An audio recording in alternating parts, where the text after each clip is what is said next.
যে বিজয়, এই বিজয় আসলে এটা মানুষের আমানত, গোপালগঞ্জ 1 আসনের মানুষের আমানত। কাশিয়ানীবাসীর প্রতি দীর্ঘদিন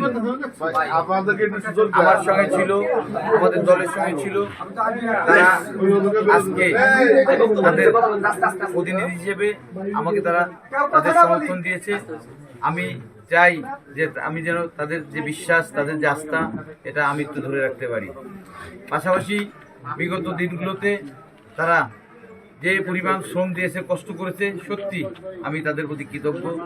আমি সবার প্রতি আহ্বান জানাবো, আমরা যে বিজয়, এই বিজয় আসলে এটা মানুষের আমানত, গোপালগঞ্জ 1 আসনের মানুষের আমানত, এটা কোনো বিজয় নয়। এই বিজয়কে আমরা মানুষের আমানত হিসেবে, গোপালগঞ্জ 1-এর আমানত হিসেবে এটা দেখব।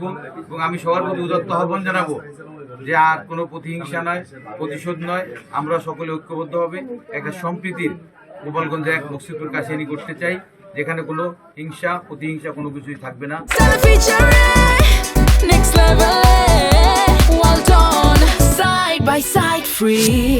আমরা পরস্পরপ্রতি শ্রদ্ধাশীল হয়ে আমরা পরস্পরের প্রতি যাতে সুসম্পর্ক থাকে সেদিকটা খেয়াল করে আমরা আগামী দিনে পথ চলব। এটাই হোক আজকে আমাদের এই আনন্দের দিনে সবার প্রতি আমার আবেদন।